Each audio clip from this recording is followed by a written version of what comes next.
let's profile some wonderfully amazing women here on Morning Live this morning. Amanda Dambuza is the Chief Executive of Uyandiswa, a project management consulting firm she founded in 2013. She's also the founder and director of Leadership Development Strategies. It's a company founded in 2016 specializing in mentoring, coaching, identifying talent and team developing. Until 2017, she was the financial services director of the JSE-listed software company Adapt IT. Amanda is also an author of her memoir, Baked in Pain, about growing up in Mount Ayliff in the old Transkei, overcoming all forms of abuse and hardship to run her own multi-million rand companies. And she joins us now. Amanda Dambuza, welcome. Good to have you here on Morning Live. Good morning, Leanne. Thank you so much for having me. You know, I've been reading it. It's just such an incredible list of accolades that you have attached to your name. I mean, some of your awards, I could keep on going. I mean, we're talking about the, I think it's a 2017 overall winner of the Verve Cliquet El Boss International Businesswoman Award. Also named the top 30 women you need to know by Leadership Magazine. This was in 2016. Also guest speaker at the World Economic Forum in 2019. I mean, it's all, I suppose, good stuff that is happening, but it wasn't all easy, was it? Talk to us about the little Amanda. What was it like for you growing up? Oh my gosh, that's quite a journey, and I think, you know, as you say, the accolades are great, but I always want to say to people, whilst you are clapping for the outcomes, please also understand the journey. I grew up in a small town in rural Transkei, as you said. In fact, in a small village in Mount Ayliff, and I grew up without my father or my mother. My father wanted nothing to do with me because I was born a girl. I guess I shattered their union in a way. And my mom also left when I was just a couple of months old and came to Joburg to find work. Again, I mean, that whole story, I write about it in my book, Baked in Pain. Unfortunately, my circumstances were not nurturing. They were not loving. Yes, I had food in my tummy. I had a roof over my head. I had clothes on my back. But I did not have the love and the nurture of parents. And I had to survive and go through a lot of abuse, a lot of physical abuse, sexual abuse, emotional abuse. But I always knew for me that the only way to the other side is through that storm. Mm-hmm. And I spent my childhood really trying to survive, you know, and to have to tell yourself as a young girl that there is no other way but through the pain. And somehow I think that has built the character that I am today. Yeah, I suppose you're right. I mean, every moment in your life is something that builds a stronger character and the woman, as you say, that you are today. But at the same time, I mean, an upbringing that you have had and the childhood that you had, absent parents, growing up in hard times, faced with abuse at many angles. And, you know, it's almost as if we look at you and think, you beat the odds because every odd was stacked against you. You should never really have succeeded. However, you were given a chance. Besides your mind and besides the desire to better your life, was there that person? Was there that someone in your life that saw in you the successful woman that you are today? You know, I wish, it's a question I get quite often, and I wish I could list a number of people, but I did not really have that growing up. I did have an aunt who was quite determined to build her career. She left her family, she left her family to go and study nursing. And for me, that really showed me that you can be a mom and a wife and still chase your dreams. And you know, over the years, as I've grown older, I've met wonderful women who insist on opening doors for me.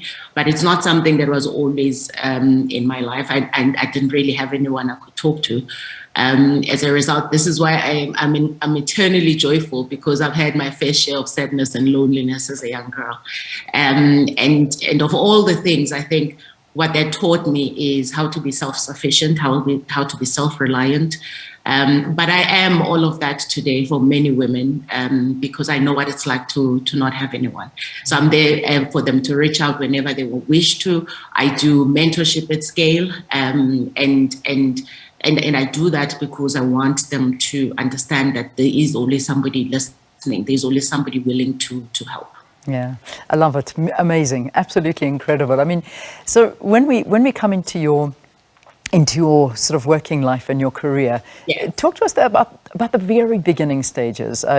You go to school, then you sort of start getting interests in different sectors and different things. Yeah. And I mean, you obviously you dabble in a whole bunch of things before you become who you are, and that's a strong lesson for people to know. This doesn't just happen overnight. It takes a lot of work. But so when you start coming into studying, finding out what you start getting interested in, talk to us about that moment in your life.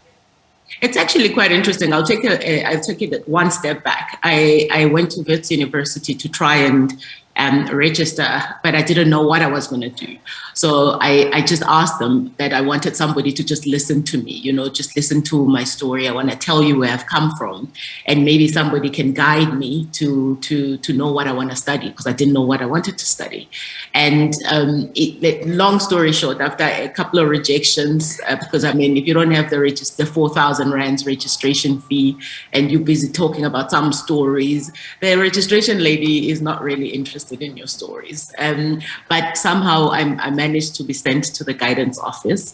And in the guidance office was a gentleman who was a psychologist who was paid to listen to people's stories. And for me, that remains probably one of the greatest gifts I've ever received in kickstarting what was to be my career and my personal journey.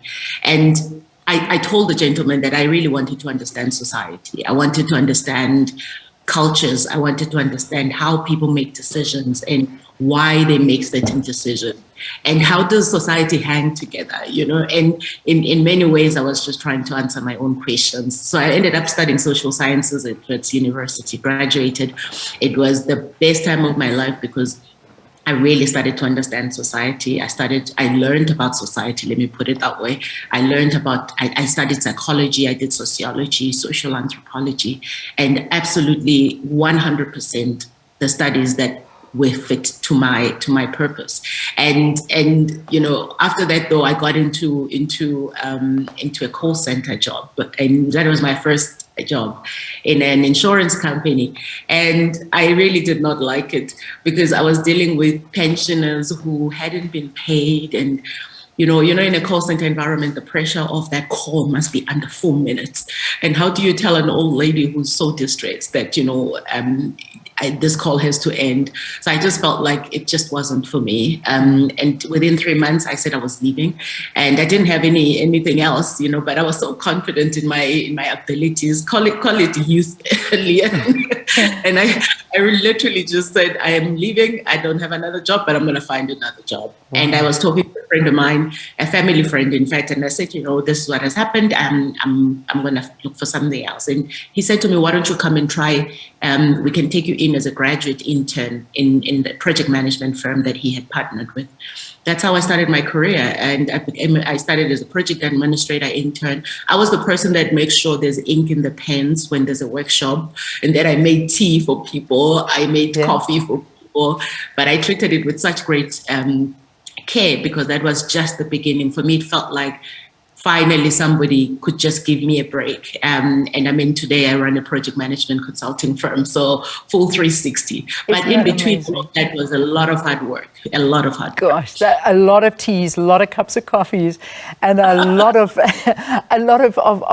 speaking to people and blowing them off their feet, clearly, because I mean, to be poached at that time by F&B, I mean, that was kind of where you were at. And I mean, I want to take a step back, because I mean, I'm loving this journey, because I'm just picking up so much from you as we go along. But there's that thing as well that people speak to, and obviously, I mean, you came from, so you're doing nicely, you're moving through the sector, you've got your job, you have a degree under you, and you're being recognized, people are loving you, but you've still got your ties to where you come from, and there is this there's this thing called black tax, and that's also an issue where, you know, in terms of you want to maybe further yourself, further your studies, but you can't because you know you've got to start working. You had NSFAS, you had to pay that back. You had a mom. I'm not sure when your mom, if she's still around, or she was a nurse, and you know you had to pay back the aunts and everybody else. But how did you balance that, but still enrich yourself? Because I think people really struggle with that. Yeah, I didn't have to pay back the aunts. I just never saw them again. Okay. Minus. There's the answer. but I mean, I don't think you can escape that as a black person in South Africa, particularly. I mean, I'll speak for us, but I'm not speaking on behalf of everyone because not everyone go through it. But I most certainly went through it because I had, you know, my siblings didn't exactly, their lives didn't turn out as successful as they would have wished. So I had to, you know, chip in and look after them in some shape or form. And my mom retired when she was in 2007. 2007, my mom retired. And, you know, then you also have to step in there. So I don't necessarily think that is something you can check off, but you have to develop some boundaries because it can get incredibly unreasonable. And as you said, I mean, when I started working, I had my student loan to pay back. I had to start living my own life as well, you know, start to build what was to become my life. And it can be financially draining and financially limiting. And unfortunately, I don't think that we as women, we're ever going to see this freedom if we don't economically emancipate ourselves. So you have to develop some boundaries. People have to know that I just don't believe that I have to keep giving people money they haven't worked for. And of course, my mom is a different case because my mom's not going to go to bed hungry, you know. Doesn't matter what our past is. That's just between me and my God. But other people, you know, you are young, you have your hands, you have your brains, you get up, sell something, you know. I've always been that person that's selling something. If I'm not selling flowers or selling handbags or selling nail polish, you know, just hustle your life to a point where you have some dignity. So I definitely don't think you can get away from the demands, but you must set the limit of how much you can do. And if you can't do it, say you can't do it, and don't try and, you know, kill yourself trying to please other people. And I know I've been through that. I even had times when I was in debt. You know, you go borrow money from the bank just so that you can fulfill your obligations of being a good daughter. But you grow to a point where you have to draw the line. Yes, I love that. I love that. Hustle, wake up, whatever you do. I mean, like you say, from salons to nail bars to flowers. I mean, you've done it all. And the amazing thing is you actually said through that all, you've only really failed once in all of it, in all of these business ventures. It was just one thing that perhaps didn't go according to how you wanted it to, but you still picked yourself up and carried on and managed to happen. And I imagine that has a lot to do with your background and where you come from and the strength of character that you had to have from such a very, very young age. Now the money starts coming in. You start becoming a wealthy woman, but you also dispute that as well. And I like that about you, because some people may actually think, okay, well, now I run a successful company, so I'm going to buy the big houses, the fancy cars, go on these amazingly lavish holidays, and just live larger than myself. And then when I look back one day, I've actually got nothing because I've spent it all. And I want that to be the lesson, because you've worked for every cent. You are still working, because I, in my heart, I think I see someone very similar to myself. You never believe that you're successful. You wake up in the next morning and you think, oh man, I've got such a long way to go before I'm even remotely there. And I've got the feeling that that's you as well. How do you control yourself and budget and in your head know this is not it, and I have got to be very clever with how I spend, how I invest, and how I move forward? Well, I must tell you that I have worked hard enough to get to a point where I can enjoy the finer things in life. So I think with everyone, you must know that there is a time for everything. There's a time for working, there's a time for building, there's a time for then enjoying all of your hard work, because if you don't, you are going to be a bit resentful. But you have to be, for me, money, it has always been something I had to grow a different relationship with, because remember, my mom left me when I was a child, when I was baby, to come and find work. So in my head as a little girl, money was the problem. Money created the issues that I had. So I had to develop a healthy relationship with money. And that meant I need to, first of all, make sure that my own children don't get to suffer my own fate. So that meant I had to be financially disciplined, but I had to work hard to be able to get to a point where I have money that we can talk about that requires discipline, right? And I told myself that, if for as long as I can, and this is where I started to also unshackle myself from getting debt for other people and feeling guilty when I can't help them. I started to think about my own children and my own future. And the fact that, it would have been such a shame if I had gone through so much, went to school, and really worked on myself to become the person that I would have loved to be raised as, and then only not to enjoy my life because I keep doing for others, or that I am ill-disciplined about it. So you have got to understand how much money you're making and how much money you need to be spending. And from when I started working, when I was 22 years old, my first salary was 3,500 rands. I saved 10% of it towards my retirement. So I started saving for my retirement when I was 22 years old. And mind you, then you're only putting away 350 rands, right?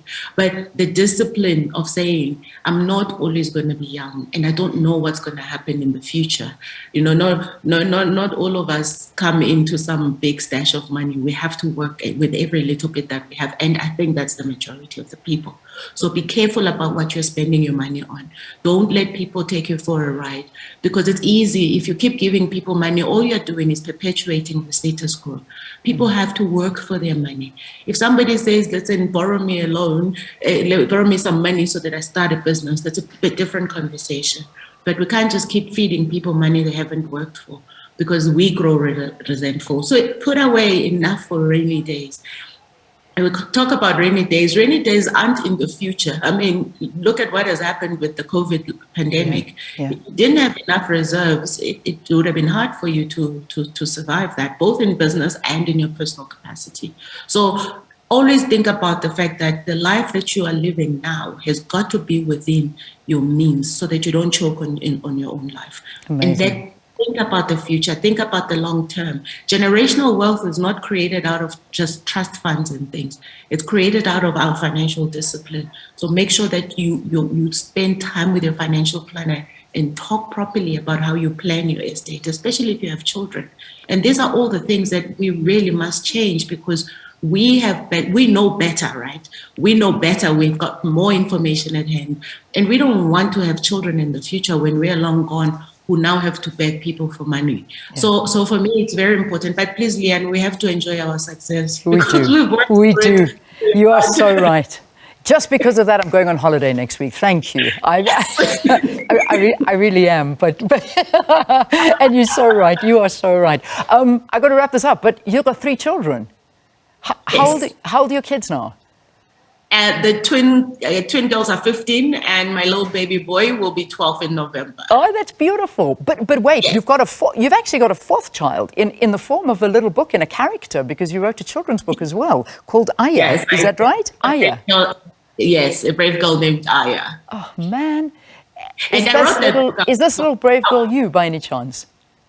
There's most certainly the story is quite parallel to mine, and it's, I wrote Baked in Pain first as the memoir, but Baked in Pain is not for young children. It's quite a heavy book in a way. But I sat there and I thought, what are some of the things I would have loved to hear when I was a child, when I was a young girl growing up? And that's where A Brave Girl Named Aya came from. And it's really about equipping children to know, no matter what is happening to them, even if they don't understand it, if they feel uncomfortable, they have to talk to somebody. And it's a story of hope and rising, pretty much my story, that you can come from very sad circumstances, but you can rise above all of that. Yeah. But remember, in everything you do, talk to your teacher, talk to your aunt, sister, talk to your mom, talk to somebody is always willing to listen. Because unfortunately, abuse in the homes thrive because of secrecy. It thrives because a little child is told, you can't tell anybody. If you tell somebody, this is what will happen. But I just want them to know, and I also want to give, I wanted to give caregivers the opportunity to address these tough conversations in the home, because I can tell you 100% the real heroes of gender-based violence are the children who watch it, who experience it every single day. And they have to then grow up to be adults whose reality says that you must get beaten up, you must get shoved around, you must get shouted at.